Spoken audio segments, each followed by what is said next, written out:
Israel ಮತ್ತೆ ಅದೇ ರೀತಿಯಾಗಿ ಅಮೆರಿಕ ಹೇಳ್ತಾ ಇತ್ತು ಹೆಣ್ಮಕ್ಳಿಗೆ ನಾವು ಬಹಳ ಇಂಪಾರ್ಟೆಂಟ್ ಕೊಡ್ತೀವಿ ಅಂತ ಹೇಳ್ತಾ ಇದ್ರು. ಮತ್ತೆ ಯಾಕೆ ನಾನು ಈ ವಿಚಾರವನ್ನ ಇಲ್ಲಿ ಉಲ್ಲೇಖ ಮಾಡ್ತಾ ಇದ್ದೀನಿ ಅಂತಂದ್ರೆ, ಅಲ್ಲಿ ಇತ್ತೀಚಿನ ಕಳೆದ ವರ್ಷ ಅಂತ ಅನ್ಸುತ್ತೆ ಈ ಬುರ್ಖಾ ವಿಚಾರಕ್ಕೆ ಸಂಬಂಧಪಟ್ಟಂತೆ ಸಾಕಷ್ಟು ಹೆಣ್ಮಕ್ಳು ಹೋರಾಟವನ್ನ ಮಾಡಿದ್ರು ಖಮೇನಿ ವಿರುದ್ಧ.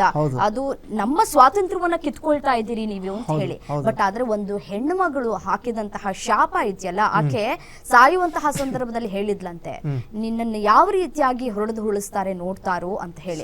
ಅದೇ ರೀತಿಯಾಗಿ ಇವತ್ತು ಸಾವನ್ನಪ್ಪಿದ್ದಾರೆ. ಮತ್ತೆ ಹೆಣ್ಣು ಮಕ್ಕಳ ವಿಚಾರಕ್ಕೆ ನಾವು ಬರೋದಾದ್ರೆ 160 ವಿದ್ಯಾರ್ಥಿಗಳು ಇವತ್ತು ಸಾವನ್ನಪ್ಪಿದ್ದಾರೆ. ಎಲ್ಲಿದೆ ಹಾಗಿದ್ರೆ ಹೆಣ್ಮಕ್ಳಿಗೆ ಇವ್ರು ಕೊಡ್ತಾ ಇರುವಂತಹ ಬೆಲೆ? ಆಗಿಲೂ ಕೂಡ ಅದೇ ರೀತಿಯಾಗಿ ನಡೆಸ್ಕೊಳ್ತಾ ಇದ್ರು. ಈಗ ಕಾಲ ಬದಲಾವಣೆ ಆದ್ರೂ ಕೂಡ ಹೆಣ್ಮಕ್ಳಿಗೆ ಸ್ವಾತಂತ್ರ್ಯ ಅನ್ನೋದೇ ಇಲ್ಲ. ಈ ಇಸ್ರೇಲು ಹೇಳ್ಬಹುದು, ಅಮೆರಿಕಾನು ಕೂಡ ಹೇಳ್ಬಹುದು. ಬಟ್ ಆದ್ರೆ 160 ವಿದ್ಯಾರ್ಥಿಗಳ ಸಾವಾಗಿದ್ಯಲ್ಲ, ಇದಕ್ಕೆ ಯಾರು ಹೊಣೆ ಅಲ್ವಾ ಗುರುಜಿ? ಸತ್ಯಮ್ಮ, ಸತ್ಯ. ಇದೇ ಇನ್ಸಿಡೆಂಟು ನಾವು ಹಿಂದೆ ನೋಡ್ತೀವಿ. ಪಂಪೆ ಆಗೋಯ್ತು, ಹಂಪೆ ಮೇಲೆ ಅಷ್ಟೊಂದು ಅತ್ಯಾಚಾರ, ಇವೆಲ್ಲನ ನಾವು ಹಿಸ್ಟ್ರಿಯಲ್ಲಿ ಕೇಳ್ತಾ ಹೋಗ್ತೀವಿ. ನೋಡು, ಅಲಿ ಖಮೇನಿ ಸತ್ತೋದ ನಂತರ ಇಮಿಡಿಯೇಟಾಗಿ 165 ವಿದ್ಯಾರ್ಥಿನಿಯರು ಸಾಮೂಹಿಕ ಮೃತ್ಯು ಆಯಿತು. ನಾವು ಇವಾಗ ಆ ಗೋರಿಗಳು ಪಕ್ಕದಲ್ಲಿ ಅಗೆದಿಟ್ಟಿದ್ದಾರೆ. 165 ಗೋರಿನ ನೋಡಬೇಕಾದ್ರೆ ಮೈ ಜುಮ್ಮಂದು ಬಿಡುತ್ತೆ. ಯಾಕಂದರೆ ಅಷ್ಟು ಭಯಾನಕ. ಈಗ ಇಷ್ಟು ಭಯಾನಕ ನಮಗೆ ಫೋಟೋ ಇವೆ, ನೋಡ್ತಾ ಇದ್ದೀವಿ. ಆ ಟೈಮಲ್ಲಿ ಇನ್ನೂ ಎಂಥ ಕ್ರೂರತ್ವ ಮೆಲ್ದಿದ್ರೆ ಬರೋದು ಈ ಜನಗಳು. ಸೊ ಏನಂತಂದ್ರೆ ನಾ ಹೇಳೋದು, ಯಾರು ಯಾವುದನ್ನು ಅಪರಾಧ ಮಾಡ್ತಾರೋ ತಕ್ಷಣಕ್ಕೆ ಶಿಕ್ಷೆ ಆಗದೇ ಇದ್ದರೂ ಕಾಲಕ್ರಮೇಣದಲ್ಲಿ ಕಾಲಚಕ್ರದಲ್ಲಿ ಅವು ಶಿಕ್ಷೆ ಆಗೋದು ಆಗೇ ಆಗುತ್ತೆ, ತಪ್ಪಿದ್ದಲ್ಲ. ಈ ಸಿದ್ಧಾಂತ ಇದೆ. ಯಾಕೆ ಈ ಮಾತನ್ನು ಹೇಳ್ತಾ ಇದ್ದೀನಿ ಅಂತಂದರೆ, ಈಗ ಈ ಯುದ್ಧ ಆಗಿರೋದು ಓವರಾಲ್ ಆಗಿ ಸಪ್ರೇಟ್ ಇಟ್ಬಿಡೋಣ. ಈಗ ನಾನು ಓವರಾಲ್ ಆಗಿ ಒಂದು ಪಾಲಿಟಿಕ್ಸು, ಇಂಡಿಯನ್ ಪಾಲಿಟಿಕ್ಸದ ಬಗ್ಗೆ ನಾನು ಒಂದು ವಿಚಾರಧಾರೆಯಲ್ಲಿ ತೊಗೊಂಡಾಗ 15ನೇ ಶತಮಾನಕ್ಕೆ ನಾವು ರೂಲ್ಔಟ್ ಮಾಡಿದಾಗ ಏನಾಯಿತು, ಅಲ್ಲಿ ಈ ಒಂದು ಪರಕೀಯರ ಹಾವಳಿ ದಿನೇ ದಿನೇ ಜಾಸ್ತಿ ಆಗ್ತಾನೇ ಬರ್ತಾಯಿತ್ತು. ದಿನೇ ಅವ್ರು ಕ್ಯಾಪ್ಚರ್ ಮಾಡ್ಕೊಳ್ತಾ ಇದ್ದರು. ದಿನೇ ನಮ್ಮ ಹಿಂದೂಗಳ ರಾಜರನ್ನು ಸಾಯಿಸೋದಾಗಲಿ, ಅವ್ರ ರಾಜನ ಕ್ಯಾಪ್ಚರ್ ಮಾಡೋದು, ಅಲ್ಲಿರುವಂಥ ಮಹಿಳೆಯರಿಗೆ ಅತ್ಯಾಚಾರ ಮಾಡೋದು, ಈ ಥರ ಮಾಡ್ಕೊಂಡೇ ತಮ್ಮ ಪ್ರಬುದ್ಧತೆಯನ್ನು ಸ್ಥಾಪನೆ ಮಾಡ್ಕೊಂಡು ಬಂದರು. ಇವಾಗ ಕಾಲಚಕ್ರ ತಿರುಗಿದೆ. ಇವರು ಹೆಂಗೆ ಆಕ್ರಮಣಕಾರಿಯಾಗಿ ನುಗ್ಕೊಂಡು ಬಂದರು, ಇವಾಗ ನೋಡ್ಬೋದು ಹಾಗೆ ಅಷ್ಟೇ ಸ್ಪೀಡಲ್ಲಿನೇ ಇವರು ಸಂಪೂರ್ಣ ಪ್ರಮಾಣಕ್ಕೆ ನಾಶವಾಗ್ತಾನೆ ಹೋಗ್ತಾ ಇದ್ದಾರೆ.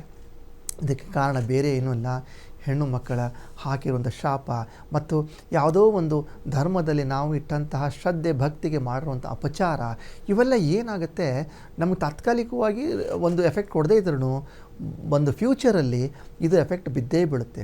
ಸೊ ನಾವು ಓವರಾಲ್ ಆಗಿ ಏನು ಹೇಳಬೇಕಂದ್ರೆ, ಈ ಒಂದು ಸಂಗತಿಯಿಂದ ನಾವು ತಿಳ್ಕೋಬೇಕಾದಿಷ್ಟೇ, ನಾವೆಲ್ಲರೂ ಮಾನವರು ಮತ್ತು ನಾವು ಮಾನವೀಯತೆಯಿಂದ ಇರಬೇಕು. ಯಾರ ಧರ್ಮಕ್ಕೂ ಯಾರನ್ನ ಹಾನಿ ಮಾಡುವಂಥದ್ದು ಯಾರಿಗೂ ಅಧಿಕಾರ ಇಲ್ಲ. ಎಲ್ಲರೂ ಸ್ವತಂತ್ರ. ನೀನು ಇದು ನಂಬ್ತೀಯ, ನಿಂದದ್ದು. ನಿನಗದು ಹಾಳು ಮಾಡುವಂಥ ಒಂದು ಧರ್ಮ ನಂದಾಗಿರಬಾರ್ದು. ಅದೇನಾಗುತ್ತೆ, ತಾತ್ಕಾಲಿಕವಾಗಿ ಇವ್ರಿಗೆ ಸುಖ ಸಂತೋಷ ಕೊಟ್ಟರೂ ಕೂಡ ಲಾಂಗ್ ಟರ್ಮಲ್ಲಿ ಇದು ಎಫೆಕ್ಟ್ ಖಂಡಿತ ಬಿದ್ದೇ ಬೀಳುತ್ತೆ. ಇವಾಗ ನೋಡ್ಬೋದು, ಏನು ಫೈಟ್ ಆಗ್ತಾಯಿದೆಯಲ್ಲ, ಇವೆಲ್ಲವೂ ಕೂಡ ಇಸ್ಲಾಮಿಕ್ ಕಂಟ್ರಿಗಳೇ. ಇಲ್ಲಿ ನೋಡಿ, ಅಫ್ಘಾನಿಸ್ತಾನ ಪಾಕಿಸ್ತಾನ ಹೊಡೆದಾಡ್ಕೊಂಡು ಸಾಯ್ತಾ ಇದ್ದಾರೆ. ಆ ಕಡೆ ನೋಡ್ಬೋದು, ಒಂದು ಮಿಡ್ಲ್ ಈಸ್ಟಲ್ಲಿ ಅಲ್ಲಿ ಗಲ್ಫ್ ಕಂಟ್ರಿಗಳು ತಮ್ಮಷ್ಟಕ್ಕೆ ತಾವು ಹೊಡೆದಾಡ್ಕೊಂಡು ಸಾಯ್ತಾ ಇದ್ದಾರೆ. ಈ ಕಡೆ ಟರ್ಕಿ. ಸೊ ಅವರಗಳ ಮಧ್ಯದಲ್ಲಿ ಇವೆಲ್ಲ ಒಂದು ಪೈಪೋಟಿ ಆಗ್ತಾಯಿದೆ. ಇದಕ್ಕೆಲ್ಲ ಕಾರಣ ಏನು, ಮಾಡಿರುವಂಥ ಕೆಲವೊಂದು ನಕಾರಾತ್ಮಕತೆಗಳು, ಕೆಲವು ಇಟ್ಟಂತಹ ಮನಸ್ಸು ನೋಯಿಸಿರುವಂಥದ್ದು, ಕೆಲವೊಂದು ಶಾಪಗಳು, ತಾಪಗಳು, ಇವೆಲ್ಲ ಸೇರಿಸಿ ಆ ಕಮ್ಯುನಿಟಿ ಕೂಡ ಎಫೆಕ್ಟ್ ಆಗ್ತಾಯಿದೆ. ಸೊ ಓವರಾಲ್ ಆಗಿ ನಾವು ಹೇಳೋದಿಷ್ಟೇ. ನೀವು ಮತ್ತು ಇನ್ನೂ ನಾವು ವಿಚಿತ್ರ ನೋಡ್ತಾ ಇದ್ದೀನಮ್ಮ, ಇವಾಗ ಅಲಿ ಖಮೇನಿ ಎಲ್ಲೋ ಸತ್ತಿರೋದು. ಈಗ ನಮ್ಮ ಭಾರತದ ಮಹಿಳೆಯರು ಬಾಯಿ ಬಡ್ಕೊಂಡು ಅಳ್ತಾ ಇದ್ದಾರೆ. ನನಗೇನು ವಿಚಿತ್ರ ಅಂದರೆ, ಯಾಕಂದರೆ ಒಂದು ಹೆಣ್ಣು ಅಳ್ಬೇಕಾಗಿದ್ದು ಯಾವಾಗ, ತನ್ನ ಗಂಡ ತನ್ನ ಮಕ್ಕಳಿಗೆ ಏನಾದರೂ ಸಮಸ್ಯೆ ಸಂತೋಷ ಖುಷಿ ಪಡ್ತಾ ಇದ್ದಾರೆ.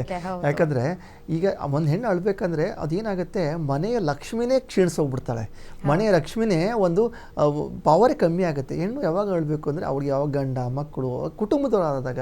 ಯಾಕಂದರೆ ಈ ವ್ಯಕ್ತಿ ಇರ್ಬೋದು, ಅವ್ರ ಧರ್ಮಗುರು ಇಲ್ಲ ಅಂತ ನಾನು ಹೇಳ್ತಾ ಇಲ್ಲ, ಎಲ್ಲೋ ಇರೋ ವ್ಯಕ್ತಿ. ಇವಾಗ ಏನಾಗ್ತಾ ಆ ವ್ಯಕ್ತಿ, ಒಂದು ಎಕ್ಸಾಂಪಲ್ ಹೇಳ್ತೀನಿ ನೋಡಮ್ಮ. ಇದೇ ಹಿಂದೆ ಅರೌಂಡ್ 7 months ಬ್ಯಾಕೆ ಭಾರತ ಮತ್ತು ಪಾಕಿಸ್ತಾನ ಉದ್ವಿಗ್ನ ಪರಿಸ್ಥಿತಿ ಬಂತು.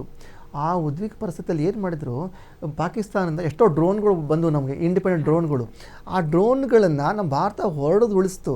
ಆ ಡ್ರೋನ್ಗಳಲ್ಲಿ ಎಲ್ಲಿದ್ದು ಬಂದಿತ್ತು ಅಂದರೆ ಟರ್ಕಿ ಇರಾನ್ದಿಂದ ಬಂದಿರ್ತು. ಆ ಟರ್ಕಿ ಇರಾನ್ ಡ್ರೋನ್ಗಳೇ ಆಗಿದ್ವು ಎರಡು. ಸೊ ನಾನು ಒಂದು ಕಾಮನ್ ಆಗಿ ಹೇಳೋದು ಏನಂತಂದರೆ, ನಮ್ಮ ಒಂದು ಭಾರತದ ಎಲ್ಲ ಪ್ರಜೆಗಳಿಗೂ ಈಗ ಇದೇ ಅಲಿ ಖಮೇನಿನ ನಾವು ತಗೊಂಡಾಗ ಒಂದು ಕಾಶ್ಮೀರ್ ಇಶ್ಯೂ ಅಂತ ತಗೊಂಡಾಗ ಎಂದೂ ಭಾರತ ಪರವಾಗಿ ಒಂದು ಸ್ಟೇಯಾಗಿ ನಿಂತು ಮಾತಾಡೋ ವ್ಯಕ್ತಿನೂ ಅಲ್ಲ. ಯಾವಾಗ ಇಂಡಿಯಾ ಪಾಕಿಸ್ತಾನ ಯುದ್ಧ ಅಂತ ಬಂದಾಗ ಸಪೋರ್ಟ್ ಮಾಡಿದ್ದೆ ಪಾಕಿಸ್ತಾನಕ್ಕೆ. ಸೊ ಶತ್ರು ದೇಶಕ್ಕೆ ಮಾಡಿರುವಂಥದ್ದು. ಸೊ ಅಲ್ಲಿ ಓವರಾಲ್ ಏನಾಯಿತು, ಈ ಶತ್ರು ನಮ್ಮ ರಾಷ್ಟ್ರಕ್ಕೆ ಒಂದು ರಾಷ್ಟ್ರ ವಿರೋಧ ಚಟುವಟಿಕೆಯಲ್ಲಿ ತೊಡಗಿರುವಂಥ ವ್ಯಕ್ತಿ ಇವರು. ಇವ್ರದ್ದೇನೋ ಜಿಯೋ ಪೊಲಿಟಿಕಲಿ ಇವರೇನೋ ಒಂದು ಕೂಟನೀತಿಯಲ್ಲಿ ನಮ್ಮ ಒಂದು ಪ್ರಧಾನಿ ಒಂದು ಬ್ಯಾಲೆನ್ಸ್ ಆಗಿ ಮಾತಾಡ್ಕೊಂಡು ಹೋಗ್ತಿದ್ರು. ಬಟ್ ಇವಾಗ ಆಗಿರೋದೆಲ್ಲವೂ ಕೂಡ ಒಂದು ಶಾಸ್ತ್ರಬದ್ಧವಾಗಿರೋ ಒಂದು ಕರ್ಮಪರವಾಗಿ ಆಗಿದೆ. ಅದಕ್ಕೆ ನಾವೆಲ್ಲ ನಮ್ಮ ಭಾರತೀಯರಿಗೆ ಈ ಒಂದು ಸಂದೇಶ ಏನು ಕೊಡ್ತೀನಿ ಅಂತಂದರೆ, ದಯವಿಟ್ಟು ನೀವು ಸೇಫ್ ಆಗಿದ್ದೀರಾ, ನಿಮ್ಮ ಮಕ್ಕಳು ಸೇಫ್ ಆಗಿದ್ದಾವ, ನಿಮ್ಮ ರಾಷ್ಟ್ರ ಸೇಫ್ ಆಗಿದೆ ಸಾಕು. ಮೊದಲು ರಾಷ್ಟ್ರ, ಆಮೇಲೆ ಧರ್ಮ. ಯಾಕೆಂದರೆ ರಾಷ್ಟ್ರ ಇದ್ದಾಗಲೇ ನಾವು ನಮ್ಮ ಧರ್ಮ ಉಳಿಯುತ್ತೆ.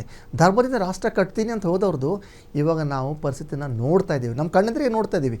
ನಾವು ಧರ್ಮದಿಂದ ರಾಷ್ಟ್ರ ಕಟ್ತೀವಿ ಅಂತ ಹೋದವರು ಎಲ್ಲ ಒಬ್ಬರೊಬ್ಬರು ಕಿತ್ತಾಡ್ತಿದ್ದಾರೆ, ಎಲ್ಲ ಡೆಮಾಲಿಷ್ ಆಗ್ತಾರೆ. ನಮ್ಮ ಭಾರತದ ಸಿದ್ಧಾಂತ ಹೇಗೆ, ರಾಷ್ಟ್ರ ಮೊದಲು, ಧರ್ಮ ಎರಡು, ಧರ್ಮ ಸೆಕೆಂಡ್ರಿ. ಸೊ ಹಂಗಾಗಿ ಎಷ್ಟು ಜನ ಬಂದರು ನಮ್ಮ ಸನಾತನ ಒಂದು ಒಂದು ಸನಾತನ ಧರ್ಮದ ಮೇಲೆ ಎಷ್ಟು ಜನ ಆಕ್ರಮಣ ಮಾಡಿದರು.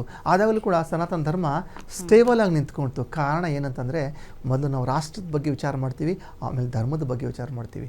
ರಾಷ್ಟ್ರ ಏನು ಮಾಡ್ತದೆ, ಧರ್ಮನ ರಕ್ಷಣೆ ಮಾಡುತ್ತೆ. ಓಕೆ,